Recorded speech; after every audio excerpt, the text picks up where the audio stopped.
Olá, Eduardo, seja bem-vindo. Boa noite a todos. Olá, Nivânia, seja bem-vinda. Boa noite a vocês. Vou me falando se o áudio tá bom. Deixa eu só desligar a outra internet, senão pode dar interferência.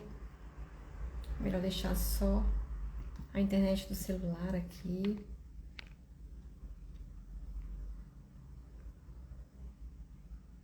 Ok. Me avise se a internet tá ok. Me avise se o áudio tá ok também, se tá bom. E a gente já vai iniciar nossa live daqui a pouquinho. Vou demorar um pouquinho, 5 minutinhos até o Instagram informando as pessoas da nossa live. Sejam todos bem-vindos. Silvana, eu vou esperar um minutinho.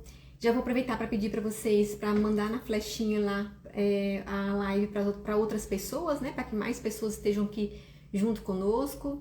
E também para curtir ali no coraçãozinho. Quanto mais curte, mais a live vai sendo entregue, vai sendo colocada aí como algo importante, tá? E a gente vai falar bastante informações importantes aqui sobre a parte de AVC em mulheres, tá? Então sintam-se à vontade para compartilhar.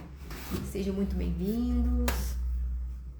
A gente vai esperar até as 7h35 e a gente chama a doutora Marina para falar conosco aqui um pouco sobre isso, tá? Esse tema é AVC em mulheres, nós vamos falar sobre AVC em mulheres, um tema tão importante, né, de um quadro de uma doença tão importante também, que a gente às vezes minimiza, mas que é uma doença grave, né, é um quadro grave, que pode levar aí a várias sequelas, a gente vai falar sobre isso também, e que tem como a gente se prevenir disso, né, tem um fator ali, tem vários fatores ali de risco que a gente tem como prevenir para que não aconteça, né? E a gente vai falar sobre isso na nossa live, tá bom? Seja bem-vinda, Cláudia. Vamos esperar um pouquinho. Então a gente tá dando continuidade à nossa maratona de lives, né? A gente já fez quatro lives. Essa é a quinta live. Então a gente já falou sobre maratona de lives para mulheres, né? A gente já fez a primeira live falando sobre como criar filhos nos dias de hoje, né? Nossa segunda live foi sobre como ser uma mulher empresária, mulher múltiplas funções, né? Empresária, mãe, esposa, dona de casa, múltiplas funções. Então, como lidar com essas múltiplas funções? A nossa terceira live foi com a pastora, a gente conversou sobre como a mulher edifica o lar, né? Como edificar um lar. A quarta live foi com uma advogada falando sobre direito sucessório, né, de planejamento sucessório e sobre divórcio. E agora a gente está com a quinta live, né, com a doutora Marina, falando sobre AVC em mulheres, um outro tema muito importante também. O Eduardo colocou aqui, o Eduardo também é neurologista, né, tema importante, atual e comentado por excelentes profissionais, é isso aí. O Eduardo também é neurologista, o Eduardo é irmão, inclusive. Ana Carol, seja bem-vinda. Então vamos lá, vamos esperar um pouquinho. A gente está dando continuidade aí à nossa maratona de lives. Quem não assistiu às outras, estão gravadas no feed. Essa nós vamos tentar deixar também gravada no feed, tá? Eu sempre falo que não tenho certeza, porque o meu celular, quando fica muito extensa a live, ele não grava, porque tem tanta coisa, né, no celular gravado, que acaba não gravando, mas eu vou tentar deixar também. A minha tentativa sempre vai deixar gravada lá no feed. As outras estão gravadas e essa aqui provavelmente também vai ficar gravada, tá? Então todas essas lives da maratona de lives aí vai ficar gravada. A próxima live será na semana que vem, com mais tema aí voltado para mulheres também. E aí na segunda-feira, dia 27 de março, estão todo mundo convidado. Quem for de Maringá, a gente vai fazer um evento aqui presencial voltado para mulheres com mais temas importantes. Sobre direito dentro do plano de saúde que a mulher deve ter. A gente vai falar sobre sexualidade feminina. Eu vou falar sobre endometriose, quais são os pilares do tratamento. Planejamento financeiro, os exercícios físicos, né? A mulher observar quais são os exercícios físicos que ela precisa fazer de forma correta. Sobre envelhecimento, sobre celulites, como a mulher vai conseguir fazer técnicas que ela vai usar para conseguir fazer todas as atividades durante o dia. Então, quem for de Maringá, tá aberto até sexta-feira as inscrições para o nosso evento dia 27 de março. É onde a gente vai fechar, né, o nosso mês da mulher, né? A gente vai fechar, a gente fez a maratona de lives e aí a gente fecha ali com o evento presencial, tá? Mas ainda tem live também dia 28, tá? Dia 28 ainda tem live. Então vamos lá, vou chamar a doutora Marina. Deixa eu chamar aqui.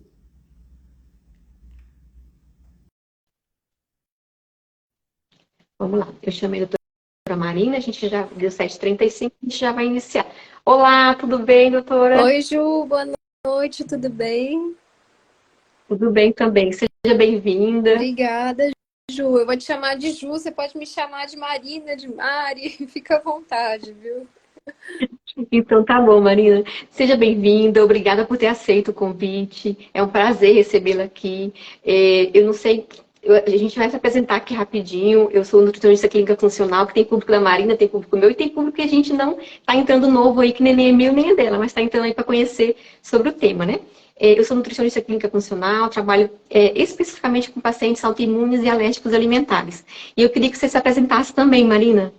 Então, Ju, meu nome é Marina Trombin Marques, eu sou médica neurologista, me formei aqui na Santa Casa de São Paulo e fiz também uma subespecialização em neurovascular, neurointensiva e Doppler transcraniano. Então, a minha área de atuação é basicamente neurologia geral, com enfoque principal nas doenças cerebrovasculares, né? Então, por isso que até a Juliana me convidou para falar um pouquinho de AVC em mulheres, que é a minha área, e do Eduardo, que está aqui também, de maior ênfase, né, Ju? Sim. Marina, a gente já vai iniciar com algumas perguntas aqui, mas eu quero sempre deixar você bem à vontade, porque você, como neurologista, tem a prática aí de receber e às vezes tem algumas situações que você gostaria de colocar e que às vezes não está aqui, mas fica à vontade para colocar, tá? A gente está aqui para sempre respeitar os nossos convidados, porque eles realmente é que vão se aprofundar no tema aí que vê no consultório, né? Do dia a dia do consultório, de hospital, é que vai entender o que é mais recorrente aí para vocês, tá? O que é eu acho que eu vou desligar os comentários aqui para não ficar no seu rosto também, né? Deixa eu Ah, só fica à vontade. Sem desativar problema. aqui. Marina, o que é o acidente vascular cerebral, que é o AVC? As mulheres têm mais chance de desenvolverem o AVC? São um grupo de risco para isso? E há algum fator hormonal ligado ao AVC? Então, Ju, super importantes essas perguntas, né? O AVC, o que é, né? A gente tem o AVC como uma desordem do fluxo sanguíneo cerebral que ocorre de uma forma súbita, né? Tanto podendo ser por uma interrupção do fluxo sanguíneo cerebral, gerando um sofrimento isquêmico, a morte neuronal, quanto por um extravasamento de sangue, gerando o AVC que a gente chama de hemorrágico, né? Ambos os AVCs, eles geralmente cursam com um sofrimento neuronal, né, que geram sintomas que a gente vê também. E aí, por isso que é tão importante a gente agir de forma rápida no AVC, que a gente costuma dizer no AVC que tempo é cérebro. Por quê? Quanto mais tempo os neurônios ficam sem o fluxo sanguíneo, sem receber oxigênio, maior a chance que haja uma morte neuronal irreversível e a gente não consiga realmente reverter aqueles sintomas do paciente e ele tenha mais sequelas, né? Então, por isso que a gente tem, né, tantas campanhas de AVC para conscientizar a população dos fatores de risco, de como identificar e ter consciência de que frente a um AVC é necessário agir rápido, então precisa procurar um serviço de saúde imediatamente, né? Por isso que a gente costuma falar, frente a um AVC tem que chamar o SAMU para realmente o paciente ser direcionado aí para um serviço que consiga atendê-lo de forma satisfatória. Aí você perguntou também do AVC em mulheres, né, Ju? De fato, a gente vê que quando a gente vê os estudos mais recentes, a gente tem um levantamento aí de 2019 que é mundial em relação à prevalência e incidência de AVC, é mostrado que existe um maior risco nas mulheres, né? Existe uma maior incidência e prevalência quando a gente usa esse número bruto mesmo em 2019. E principalmente em alguns tipos de AVC em algumas faixas etárias. No AVC isquêmico, por exemplo, que é esse que decorre de uma interrupção do fluxo sanguíneo, a gente tem que na faixa etária jovem, ou seja, abaixo de 30 anos, a prevalência é maior em mulheres. Assim como em indivíduos mais idosos. Então, por exemplo, idosos acima de 85 anos, também temos uma prevalência maior entre as mulheres, né? E aí, quando a gente fala de mulheres jovens, realmente tem uma influência hormonal importante, então tem relação com a gestação, principalmente com o parto e o puerpério, né? São momentos da vida da mulher em que ela está mais suscetível a desenvolver um AVC, né? E isso também, principalmente o AVC hemorrágico na faixa etária, nessa faixa etária de mulheres jovens, no puerpério e tudo mais, né? Mulheres que tenham durante a gestação desenvolvimento de hipertensão, que tenham aí pré-eclâmpsia, tem maior risco, né, de terem hemorragia intracerebral. E as mulheres mais velhas também, já foi visto em alguns estudos que tem relação com o momento da menopausa, né? Então, mulheres que têm uma menopausa mais precoce parecem estar mais suscetíveis a ter um AVC, né? Então, são vários fatores hormonais ao longo da vida da mulher que a tornam dessa forma mais suscetível ao AVC em determinados momentos e de determinados tipos, né? E por isso que é importante a gente ter esse cuidado bem atento às mulheres, né? Marina, existe, em termos de sequelas, de morte por AVC ou de sequelas, existe também essa associação com mulheres? Mulheres têm mais sequelas do que homens, né? Até você comentou aí também um pouco sobre isso. Uhum. Sim, assim, o que foi visto é que as mulheres, elas tendem a ter AVCs mais graves. Então, a gente tem algumas escalas clínicas que pontuam quanto mais sintomas, quanto maior a gravidade dos sintomas, maior a pontuação. E aí, o que já foi visto é que as mulheres, elas tendem a ter uma gravidade maior nessas escalas. E pelo fato das mulheres terem o AVC, quando idosas, terem o AVC numa idade ainda mais velha do que os homens, então as mulheres costumam ter AVC aí na terceira idade, em torno de 4 a 6 anos depois dos homens, pelo que os estudos mostram. Isso faz com que elas também estejam suscetíveis a serem mais então, sozinhas, não terem alguém de companhia, de companheiro junto, que cuide, e também costumam ter AVCs mais graves, né? O que acaba tornando ela também mais vulnerável aí do ponto de vista social também, né? Entendi.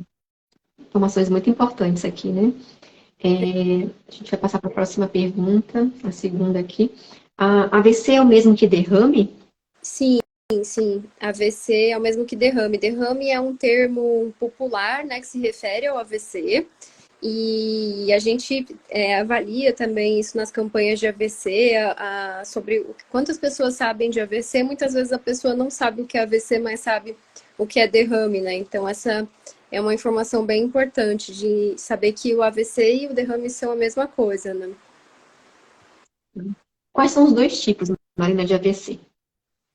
Então, o AVC ele é classificado principalmente em isquêmico e hemorrágico, né? Então, o AVC isquêmico ele decorre principalmente da oclusão de um vaso, né, de uma oclusão de uma artéria que nutre uma determinada região do cérebro, em decorrência ali de um trombo, né, ou seja, um coágulo de sangue fica impactado ali, parado naquela região do vaso, impedindo o fluxo sanguíneo e impedindo que chegue ali a oxigenação para aquela região.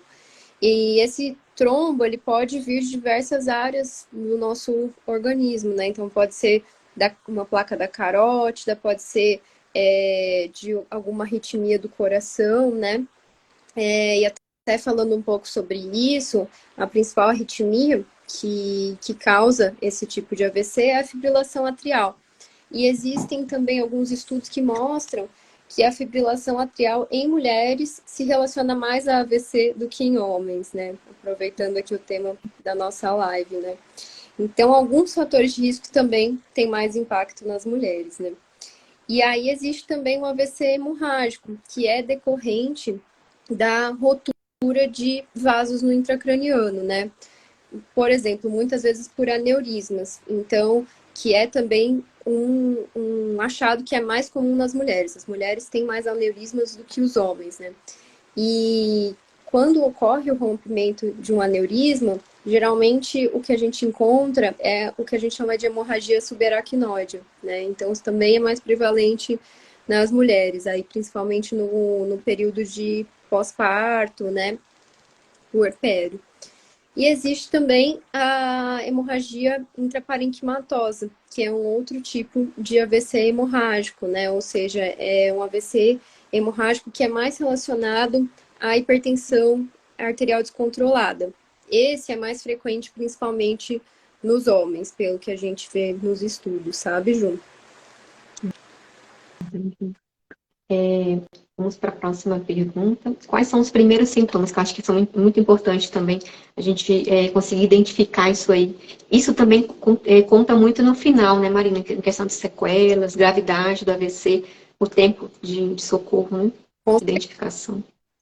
certeza. Eu acho que esse é o nosso principal objetivo, assim, até nas campanhas de AVC, que a gente faz anualmente aqui em São Paulo. A gente faz, inclusive eu fazia pela Faculdade da Santa Casa, a gente organiza isso bem, bem direitinho aqui na cidade. E uma das principais coisas que a gente fala é justamente como identificar um AVC.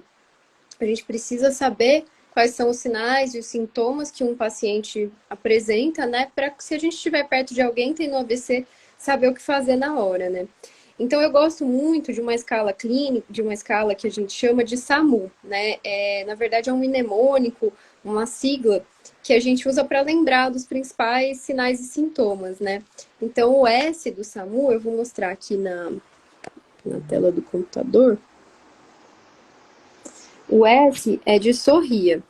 Então, a gente pede para o paciente dar um sorriso e consegue identificar que o paciente apresenta uma boca torta, né? Que a gente fala assim, um desvio do lábio, justamente por conta de uma fraqueza de um lado do rosto, né? Além disso, tem o abrace, então o A é de abrace, que justamente se refere à perda de força em um dos lados do corpo, ou seja, o paciente, ao tentar levantar os braços, ele não consegue levantar um dos braços, né? E o M de música é para a gente lembrar que o paciente muitas vezes também apresenta uma alteração de fala. Então, se você pedir para ele repetir uma frase, muitas vezes ele não consegue, por uma dificuldade de articulação da palavra, ou às vezes por uma dificuldade de se lembrar de uma palavra. Então é bem interessante a gente lembrar disso. E o U também é muito importante porque ele lembra a gente que é urgente, né? Ou seja, frente a qualquer um desses sintomas, né? Não precisa ter os três, né? Porque nenhum deles a gente está frente aí a um provável AVC e a gente precisa agir de forma urgente. E eu acho muito interessante isso da gente lembrar de acionar o SAMU, porque muitas vezes a nossa ideia é levar o paciente, né, correr com o paciente, mas o SAMU ele é um sistema que já está bem organizado, então recebendo um chamado que seja compatível com sinais e sintomas de AVC, ele já sabe quais são os hospitais que têm estrutura para atender um AVC, né? Porque não é qualquer hospital que tem essa estrutura. Então, isso também agiliza o atendimento, porque aí o paciente já é levado para o local correto, né? Então, lembrar de quando a gente encontrar qualquer um desses sinais, ou seja, fraqueza de um lado do rosto, fraqueza de um lado do corpo, ou alteração de fala, que são os três principais sintomas, a gente precisa correr com esse paciente, né? Então, acho que essa informação é uma coisa que precisa ser, assim, muito falado, muito divulgado, porque faz diferença, né? A gente vê muitas vezes no pronto-socorro pacientes que chegam com um atraso muito grande, porque os familiares imaginam que esperando um pouco, talvez aquele sintoma melhore, não conseguiu identificar que aquilo é algo grave, né? E aí esse paciente chega tarde demais, ou seja, chega já num momento em que a gente não pode mais fazer aqueles tratamentos na fase aguda, né?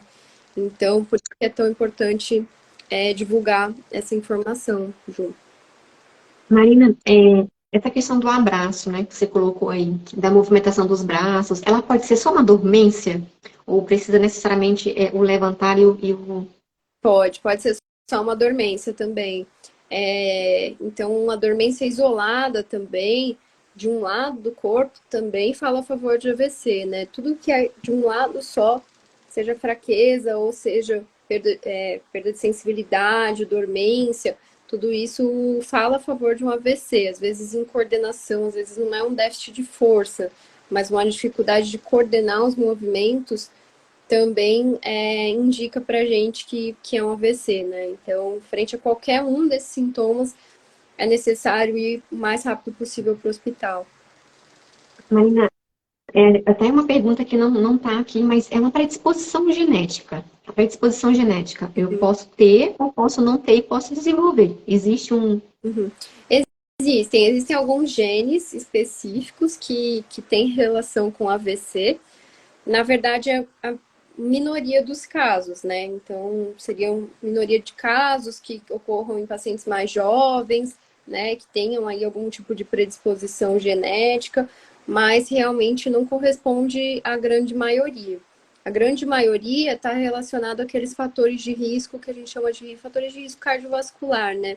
Então, hipertensão, diabetes, obesidade, sedentarismo, tabagismo, tudo isso acaba construindo ao longo da vida aí todos os fatores que acabam desenvolvendo essas placas ateroscleróticas carotídeas, né? Ou seja, aquelas placas de gordura que ficam nas artérias que vão nutrir o cérebro, ou aquelas placas de gordura que se depositam também no coração, enfim, ou às vezes a arritmia do coração que não é tratada. Então, tudo isso precisa ser tratado de uma forma bem específica, sabe, Ju?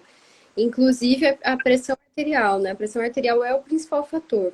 Então, é uma doença silenciosa. A pessoa ela não sente que está com a pressão alta, não tem aquele sintoma na hora, então muitas vezes acha que não precisa tratar, acha que não precisa tomar um remédio todo dia, mas ao longo do tempo vai havendo uma lesão cumulativa, né? Então, essa lesão cumulativa da hipertensão vai gerando aí os fatores de risco para o desenvolvimento de um AVC, né? A gente tem visto muitos jovens, né, Marina, tendo AVC.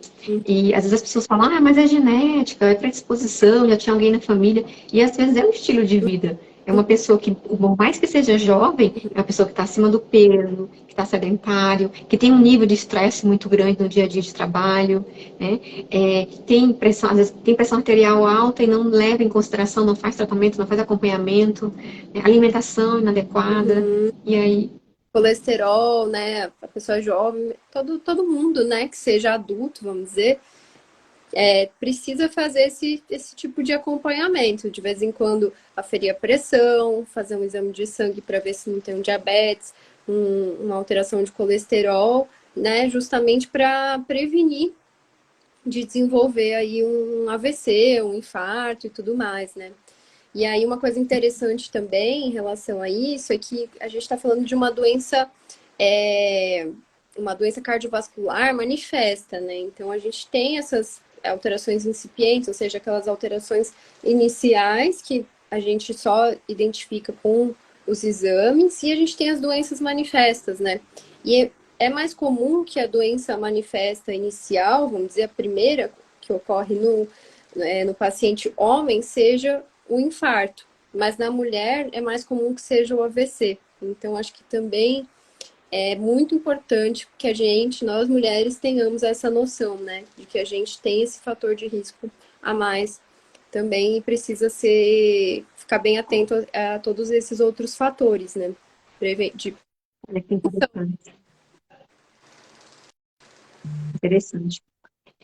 A gente falou sobre os primeiros sintomas, vamos para a quinta pergunta. Quais são os sintomas mais comuns e os mais raros? Porque a gente sempre tem, né? Qualquer quadro tem aquelas que são mais comuns e tem aqueles que são raros que a gente não consegue, mas a gente, escutando a informação, a gente já vai conseguir identificar ali.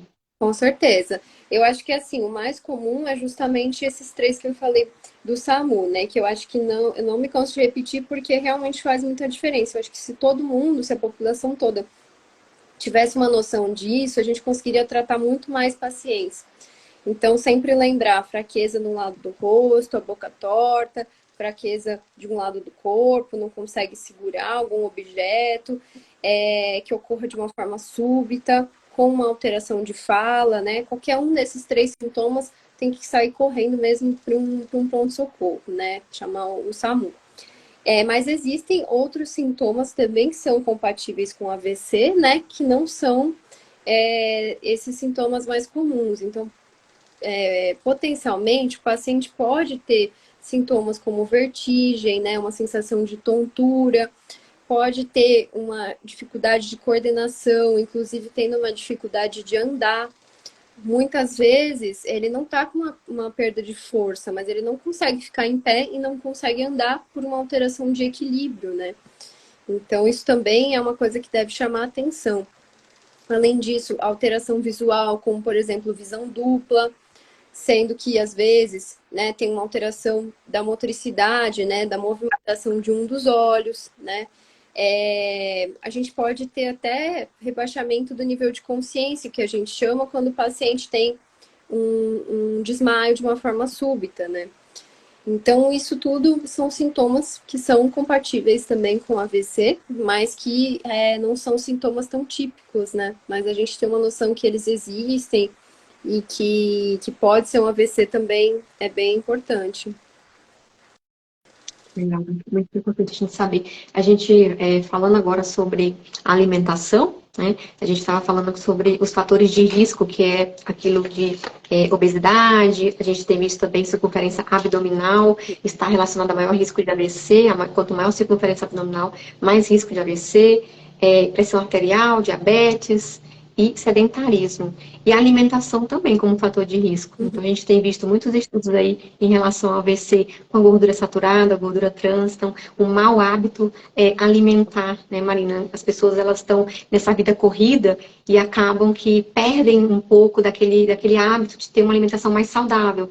Acabam optando por alimentação mais rápida, né? Por fast food ou uma alimentação ali rápida, com ingredientes mais rápidos, com muita preparação. Eu sempre falo para meus pacientes, evita um pouco tanto preparo de alimentação, né? A refeição tem que ser praticamente natura, são os legumes cozidos a vapor, ou ali refogadinhos no azeite, sal, ervas aromáticas ali, sem muito creme de leite, sem muito leite condensado com frutas, sabe? Essas coisas que a gente compra e que são industrializadas, que tem gordura trans, que tem muito açúcar, né? A gente já tem visto aí o açúcar como um fator de risco também para AVC, neuroplasticidade, que fala muito, né?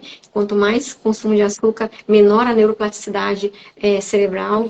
Então, e aí o paciente quer sempre fazer muito preparo. Eu falo, como mais in natura. Então, é o arroz, é o feijão, é a carne, fazer sempre essa mesclagem, né? Mesclar a carne vermelha com a carne branca, porque tem menos gordura saturada as carnes brancas.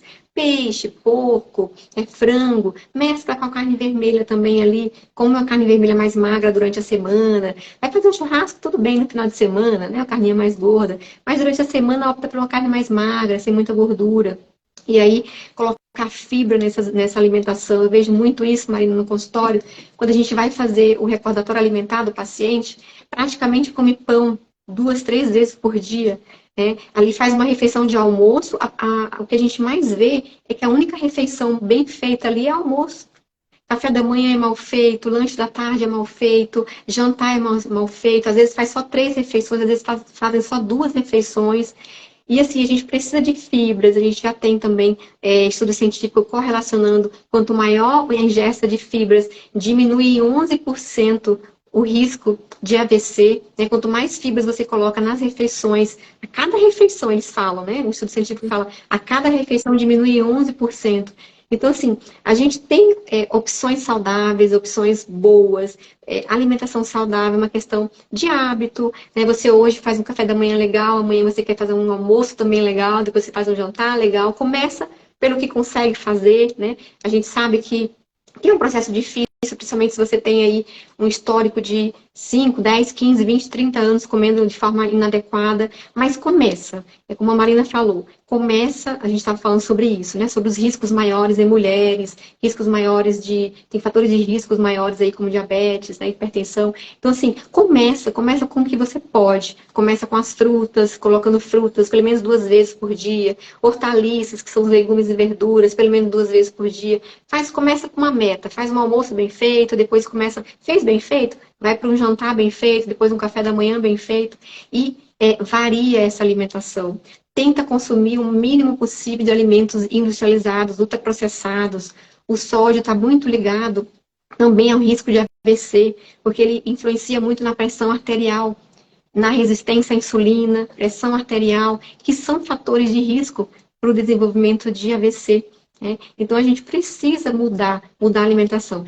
Os estudos falam também bastante magnésio, cálcio. Então, assim, alimentos verdes escuros, as hortaliças, os legumes, flavonoides também. A gente tem muito estudo falando sobre o uso de flavonoides e o menor para tratamento como anti-inflamatório e também para tratamento, não tratamento, mas para prevenção de AVC. Então, os flavonoides estão presentes na salsa, cebola, maçã, laranja, tangerina. Então, comida de verdade, eu sempre falo, né? Optar por comida de verdade no teu dia a dia. Coloca metas, mas não deixa de fazer. Mulheres, não deixem de se cuidar. A gente tem um peso muito maior do que os homens. Né? A gente carrega muito mais funções, a gente carrega muito mais preocupação, a gente é mais emoção, os homens são mais práticos, mais ali, eles não carregam tanta coisa igual a gente carrega muito mais. Então, assim, se cuidem, né? Vão a médicos, vão a profissionais, vão a nutricionistas, mas você já consegue mudar muita coisa agora, né? Já consegue mudar o estilo de vida aí, agora mesmo, aqui, acabando a live, já consegue fazer, já consegue mudar muita coisa, fazer uma atividade física, gente. Atividade física é o que eu vejo pouca gente fazendo dentro do consultório, muito sedentarismo, né? Então você cuida do marido, cuida do filho, cuida da tua profissão, mas esquece de você. Então se cuidem. Vamos dar continuidade. Sim. Inclusive, em relação a isso, eu acho que é muito importante isso que você falou, porque, Juliana, existe mesmo isso, quando a gente vê, por exemplo, eu vou até mostrar uma figurinha aqui, que em relação ao risco de AVC, né, existem fatores que são muito mais de risco na mulher do que no homem. Então, uma mulher com diabetes acaba tendo um risco maior de AVC do que um homem com diabetes. E assim, também para hipertensão, obesidade. Então, assim, a gente tem que pensar muito nesses fatores de risco que a gente consegue modificar, né? Então, os fatores de risco modificáveis, por exemplo, o sedentarismo, a alimentação, que impactam diretamente na questão da obesidade, do diabetes, da síndrome metabólica, né? A gente precisa fazer esse controle de uma forma intensiva. Eu vejo que muitas vezes as pessoas no consultório querem alguma vitamina, algum suplemento, alguma coisa para melhorar a saúde, mas às vezes isso é muito mais simples, né? Às vezes é a pessoa conseguir implementar ali um legume na dieta dela, conseguir comer mais verdura. Então são mais hábitos que a gente precisa mudar do que remédios que a gente precisa tomar, né? A gente precisa começar a ver algumas coisas como um remédio, né? Então a minha alimentação saudável é um remédio, a minha atividade física regular é um remédio, e não só aquele comprimido que a gente toma, né? Perfeito, Marina. Isso também é muito fácil de observar. As pessoas, tem paciente que chega com R$ 1.000, mil e poucos reais de suplementos. E quando a gente vai ver a alimentação, não faz o básico, Marina. O básico, que é comer comida de verdade. Então, assim, e não faz atividade física. Então, assim, começa pelo básico. Isso que você apontou é verdade absoluta, assim. As pessoas querem suplemento, querem isso, querem outros caminhos, mas às vezes não estão fazendo o básico. Então, às vezes, elas estão gastando dinheiro, gastando, né, tempo, e não estão fazendo o que é o básico, o que vai fazer a diferença mesmo no futuro, né? Exatamente. E mudanças assim do estilo de vida que são sustentáveis, né? Então a gente não precisa fazer uma dieta restritiva, não comer nenhum carboidrato, mas fazer alguma coisa que a longo prazo a gente consiga manter, né? Sim, exatamente. É algo sustentável isso aí. Com que idade, Marina, um AVC pode ocorrer? Você colocou para nós aí, mas é importante a gente ressaltar. Então, o AVC, ele pode ocorrer em pessoas de qualquer idade, né? Mas na população em geral, ele ocorre mais na faixa etária adulta. Então, pessoas de 25 anos em diante é a faixa que os estudos colocam para a gente como de risco para AVC, né? Principalmente, assim, quanto maior a idade, então pacientes mais idosos têm maior risco de AVC. Na faixa etária pediátrica, só fazendo um parênteses, existe um risco naqueles pacientes com anemia falciforme, né? Então, esses pacientes com anemia falciforme têm um risco aumentado, e aí a gente faz até um controle, uma prevenção primária, usando até o Doppler transcraniano, que é uma ferramenta que a gente utiliza muito e que realmente previne AVC nessa população. Mas na população em geral, que não tenha anemia falciforme, geralmente é nessa faixa etária a partir dos 25 anos que começa a ocorrer, sabe? Quais são os primeiros socorros? Você até comentou também, mas não vale a pena sempre a gente enfatizar. E quais são os exames mais precisos de identificação, Marina? Uhum. Então, os primeiros socorros, acho que em primeiro lugar a gente precisa identificar, né, o AVC, então a gente precisa, frente a um paciente, a um familiar, a um colega que esteja tendo qualquer sintoma possivelmente relacionado a um AVC, a gente precisa correr, ligar para o SAMU, acionar esse serviço de emergência, explicar os sintomas e aí o SAMU vai encaminhar esse paciente para o local mais específico para o paciente ser atendido, né? Então, conseguindo agir de forma rápida, o paciente ele tem maior chance de ser tratado. Por quê? Quando o paciente ele chega num serviço que tem estrutura para o tratamento de AVC, ele já é imediatamente submetido a uma tomografia de crânio. E aí, quando a gente está, né, nesse período inicial aí dos sintomas, então nas primeiras 4 horas e meia do sintoma, a gente fazendo uma tomografia e descartando hemorragia intracraniana, a gente consegue fazer um tratamento para dissolver aquele coágulo dentro da artéria do paciente, né? Então, é um tratamento endovenoso que é feito. Então, por isso que tem que ser muito rápido, porque esse tratamento é feito só nas primeiras 4 horas e meia, a partir do início dos sintomas. E quanto mais rápido a gente fizer, mais a gente salva de tecido cerebral, né? Porque o tecido cerebral, ele vai ficar ali sem fluxo sanguíneo, sem oxigênio, então, a partir de um certo tempo, ele vai acabar evoluindo com a morte neuronal e acaba sendo irreversível. Por isso que é necessário correr mesmo com esse paciente, né? E que ele vá para um local que tenha esse tipo de estrutura. Porque se for um local que, por exemplo, não tem uma tomografia, ele vai provavelmente ter que ser transferido, então vai perder mais tempo ainda e talvez não consiga receber esse tipo de tratamento. Hoje em dia a gente está expandindo também essas janelas de tratamento, então tanto com o tratamento endovenoso, quanto com o tratamento que é feito através de um catéter, né, que vai até lá as artérias do cérebro para desobstruir, em até 24 horas a gente às vezes ainda consegue tratar esse paciente, mas o resultado sempre é melhor quanto mais rápido. Então a gente precisa sempre correr com esse paciente e já fazer todo o tratamento possível o quanto antes para que ele tenha, né, uma melhora dos sintomas e fique com o mínimo de sequelas possível, né? Então acho que é importante. Marina, a gente não tem como escolher, né? A família não tem como escolher, né? O hospital que vai, não existe isso, né? Não, que eu saiba, não. Eu acho que não, realmente, provavelmente o paciente ele é direcionado para o hospital mais próximo que tenha esse tipo de suporte, né? Então a rede já é organizada de uma forma que desde a pessoa que atende o telefone lá, ela consegue identificar a partir dos sintomas que são relatados que aquilo provavelmente é um AVC, e aí já é direcionado o paciente para algum hospital que tenha essa estrutura, né? Então, geralmente é um fluxo que eles direcionam mesmo. Entendi. Marina, tem algum. Eu vou abrir aqui os comentários, porque de repente tem alguém que tem alguma pergunta. Tem alguma coisa a mais. Pessoal, a gente está abrindo para vocês perguntarem, se vocês quiserem perguntar, né? A gente falou bastante coisas aqui importantes. Vou deixar salva a live. Marina, tem mais alguma coisa que você queira enfatizar, falar sobre o assunto? Pode ficar à vontade, tá? Eu vou falar só então esse recado final, aí principalmente para as mulheres, né? Que essa live que é focada nas mulheres.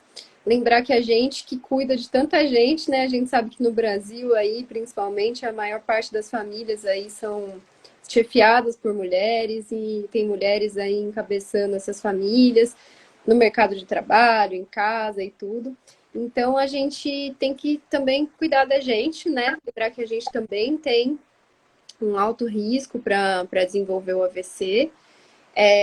A gente sempre cuidando dos outros pode de repente ajudar alguém se a gente souber, né, os sintomas principais aí de um AVC e souber o que fazer frente a eles. Então a gente precisa estar com essa informação fresquinha, porque na hora precisa agir de uma forma rápida, né?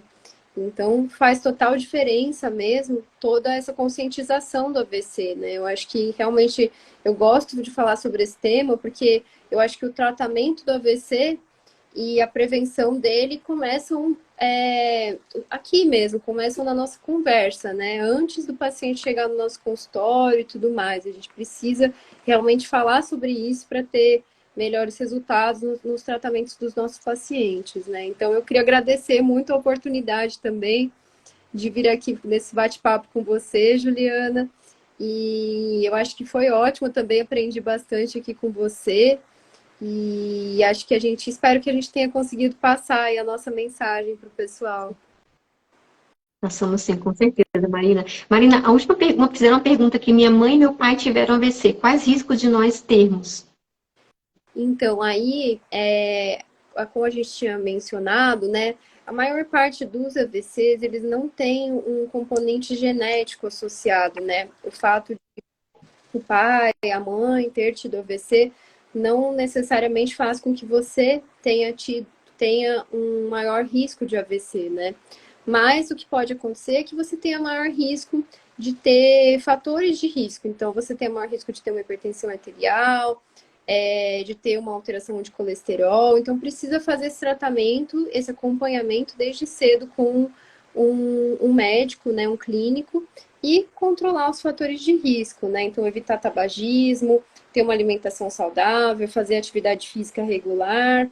Tudo isso vai fazer com que você previna mesmo de ter alguma doença cardiovascular, né? Seja AVC, infarto. Então, não necessariamente por ter, né, pai ou mãe ou avós que tenham AVC, o seu risco é maior por causa disso, né? Mas você precisa ficar atento aos fatores de risco mesmo. Marina, muito obrigada pela tua presença aqui. Esclareceu bastante dúvidas. A gente não tinha essa ideia, né, de mulheres. Como a gente focou só em mulheres agora, que a gente está tendo essa ideia de quando a gente compara homens e mulheres. Eu queria deixar o convite para o pessoal aqui, para o nosso evento dia 27 de março. Vai ser uma conferência com vários profissionais. A gente vai ter ginecologista falando sobre sexualidade feminina. Vamos ter uma psicóloga falando como a mulher deve como usar técnicas para conseguir cumprir as atividades sem aquela autocobrança. Eu vou falar sobre endometriose, quais são os pilares do tratamento nutricional para endometriose.